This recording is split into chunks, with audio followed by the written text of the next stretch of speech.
روزہ تو رکھ لیا، نیت کیا ہے ہماری؟ نیت تو اللہ تعالیٰ کی ثواب یا اللہ تعالیٰ کو خوش کرنا تو نیت نہیں ہے. نیت کیا ہے جی؟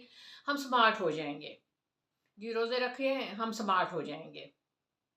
مجھے حیرت ہوتی ہے ایسی باتیں سن کر، لوگوں کی ایسی گفتگو سن کر کہ بھئی آپ جب عبادت کر رہے ہیں، اللہ تعالیٰ نے آپ کو موقع دیا ہے، بخشش کا موقع دیا ہے، اپنی رحمت کے دروازے اللہ تعالیٰ نے کھولے ہوئے ہیں، ہم اس میں بھی ہم اپنا مطلب اپنی غرض اور اپنی چیز نکال رہے ہوتے ہیں کہ جی سمارٹ ہو جائیں گے.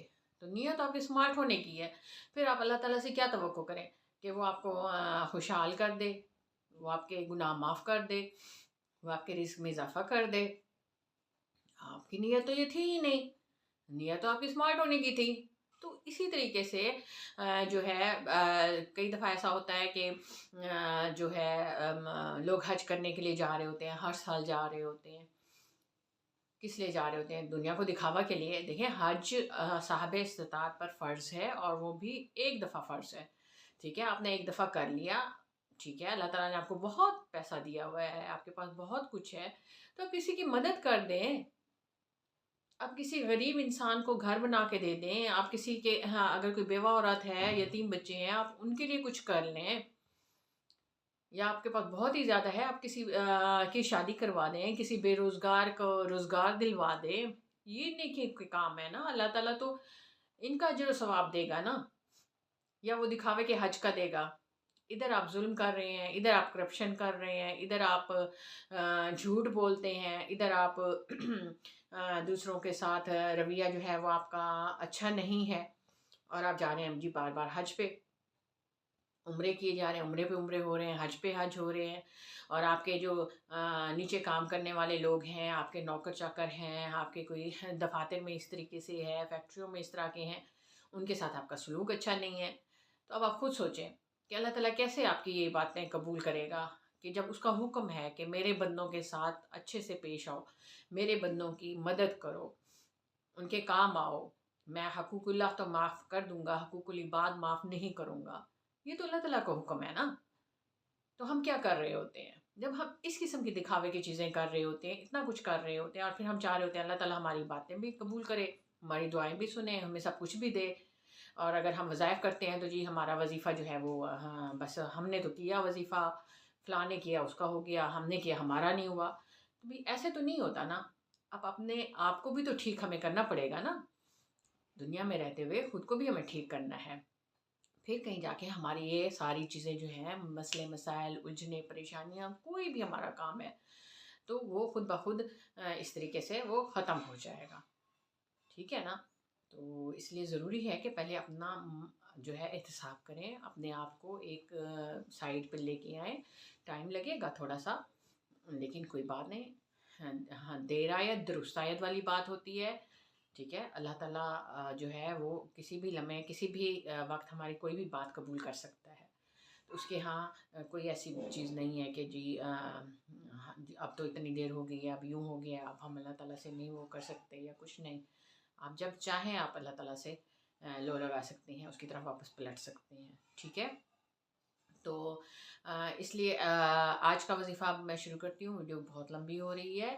تو وظیفہ جو ہے وہ ایسی ایز یوزول جیسے میں آپ کو بتاتی رہتی ہوں کہ ہم لوگوں کے جو ایشوز ہوتے ہیں وہی ایشوز، کہ رزق نہیں ہے، رزق میں برکت نہیں ہے، شادیاں بچوں کی نہیں ہو رہی، کوئی رکا ہوا کام ہے، جاب ہے، انٹرویو دیا ہوا ہے، کہیں باہر جا رہے ہیں، ویزے لگے ہوئے ہیں لیکن کوئی کام نہیں ہو پا رہا، بندشیں ہیں، رکاوٹیں ہیں.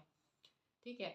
تو اس کے لیے آج جو وظیفہ ہے خاص طور پہ وہ میں آپ کو بتاتی ہوں. جیسا کہ میں بتاتی رہتی ہوں کہ ایک ہی صورت کے ہمارے پاس کئی وظائف ہوتے ہیں، ایک ہی کام کے سلسلے میں ہم کئی صورتوں کے وظائف کر سکتے ہیں.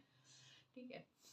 تو آج کا وظیفہ جو ہے وہ ہے سورہ بقرہ کی آیت نمبر 5 کا. ٹھیک ہے. اور اب اس کو کرنا کس طریقے سے ہے، اس کا طریقہ کار میں آپ کو بتاتی ہوں. اس کا طریقہ کار یہ ہے کہ آپ جو ہے وہ آپ نماز پڑھیں، آپ کوئی بھی نماز پڑھیں، بس یہ ہے کہ وہ مکروہ اوقات کی وہ نہ ہوں. ٹھیک ہے. جن میں نماز جو ہے وہ آپ نہیں پڑھ سکتے، نوافل جو خاص طور پہ ہوتی ہیں وہ آپ نہیں ادا کرتے، وہ والی. ٹھیک ہے. آپ اس کو ظہر کے ٹائم بھی پڑھ سکتے ہیں، آپ اس کو جو ہے وہ آپ مغرب کے ٹائم بھی پڑھ سکتے ہیں، عشاء کے ٹائم بھی پڑھ سکتے ہیں، ٹھیک ہے، نماز پڑھ لیں آپ کوئی سی۔ اس کے بعد آپ نے کیا کرنا ہے، اس کے بعد آپ نے وہیں پہ جو ہے بیٹھ کے آپ نے 11 دفعہ درود ابراہیمی پڑھنا ہے، 11 دفعہ درود ابراہیمی پڑھیں۔ اس کے بعد آپ نے وہیں پہ ہی بیٹھے مصلی پہ ہی وہیں پہ ہی اسی وقت آپ نے 2 رکعت نماز حاجت پڑھنی ہے نیت کر کے، ٹھیک ہے۔ آپ اپنی جو آپ کی حاجت ہے، جو آپ کا مسئلہ ہے، ایشو ہے، جس کو آپ حل کروانا چاہتے ہیں، اس کی آپ نیت کریں اور 2 رکعت نماز نفل حاجت پڑھیں۔ وہ کس طریقے سے آپ نے پڑھنی ہے کہ آپ نے پہلی رکعت میں سورہ فاتحہ کے بعد آپ نے سورہ کوثر کو 1 دفعہ پڑھنا ہے، ٹھیک ہے۔ اس کے بعد آپ جب دوسری رکعت سٹارٹ کریں اور اس میں آپ نے سورہ فاتحہ کے بعد سورہ اخلاص کو 1 دفعہ پڑھنا ہے، ٹھیک ہے۔ اس کے بعد جب آپ نماز ختم کر لیں، سلام پھیر لیں، اور اس کے بعد جو ہے وہ آپ نے پھر کیا کرنا ہے، وہیں پہ ہی آپ نے اسی وقت آپ نے اللہ تعالیٰ سے دعا بھی کرنی ہے، اور پھر آپ نے ایک تسبیح پڑھنی ہے سورہ بقرہ کی آیت نمبر 5 کی، ٹھیک ہے۔ سورہ بقرہ کی آیت نمبر 5 جو آپ کو پتہ ہی ہے شروع کی آیت ہے، بہت ایزی، بہت آسان آیت ہے، اس کو آپ نے 100 دفعہ پڑھنا ہے۔ اور آیت کون سی ہے؟ بسم اللہ الرحمن الرحیم، اولئک علی ھدی من ربہم واولئک ھم المفلحون، ٹھیک ہے۔ بس اتنی سی آیت ہے، یہ آپ نے پڑھنی ہے، اور اس آیت کی آپ نے ایک تسبیح پڑھنی ہے، آپ نے 100 دفعہ اس کو پڑھنا ہے، ٹھیک ہے۔ یعنی سورہ بقرہ کی آیت نمبر 5 آپ نے 100 دفعہ پڑھنی ہے، اور اس کے بعد جو ہے پھر آپ نے اس کے بعد درود شریف پڑھ لینا ہے 11 دفعہ، بس یہ عمل آپ کا کمپلیٹ ہو گیا۔ اس کے بعد آپ اللہ تعالیٰ سے دعا کریں، گڑ گڑا کے دعا کریں، جیسے میں آپ کو بتاتی رہتی ہوں کہ دعا آپ اگر آپ کو رونا نہیں آ رہا تو آپ رونے والی صورت بنا کے آپ دعا کریں، جس طریقے سے بچے دعا کر ہم سے مانگ رہے ہوتے ہیں کوئی چیز، آپ اس طریقے سے اللہ تعالیٰ سے دعا کر کے مانگیں۔ اللہ تعالیٰ تو خوش ہوتا ہے جب انسان اللہ تعالیٰ سے مانگ رہا ہوتا ہے نا، تو اللہ تعالیٰ بہت خوش ہوتا ہے دیتے ہوئے، وہ تو چاہتا ہے، وہ تو کہتا ہے، اس نے ہمیں طریقے بھی بتائے ہیں، سکھائے ہیں، اس نے اپنے نبیوں کے ذریعے سے ہم تک پیغام پہنچائے ہے، اس قرآن شریف ہے ہمارے پاس، اس میں اس طرح کے ہیں، اس نے ہر طرح سے ہماری مدد کرنے کا وہ کہا ہے کہ ہم اس سے رجوع کریں، اس سے مانگیں، بٹ کیا ہے کہ ہمارے پاس ہی ٹائم نہیں ہے مانگنے کا۔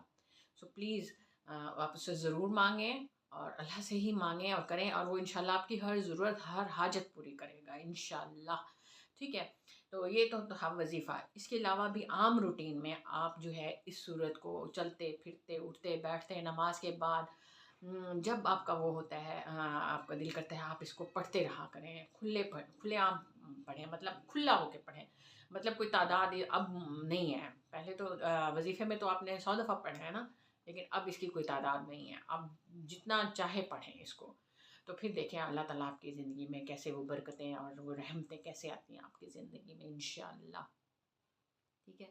تو امید کرتی ہوں کہ آپ کو میری یہ ویڈیو اچھی لگے گی، سو پلیز میرے چینل کو سبسکرائب کر لیں اور میری ویڈیو کو لائک اور شیئر ضرور کر دیں، تاکہ اچھی باتیں جو ہیں، یہ اچھے جو عمل ہیں وہ دوسروں تک بھی پہنچیں، اور اس کا صدقہ جاریہ جو ہے وہ ہم سب کے لیے ہوگا، اور ہمیں جو ہے یہ نیکی جو ہے وہ پھیلانی چاہیے، اچھی باتیں، اچھے کام ضرور دوسروں تک پہنچانے چاہیے، ٹھیک ہے۔ تو آخر میں پھر یہی کہوں گی کہ اپنا خیال رکھیے گا، مجھے دعاؤں میں یاد رکھیے گا، اللہ حافظ۔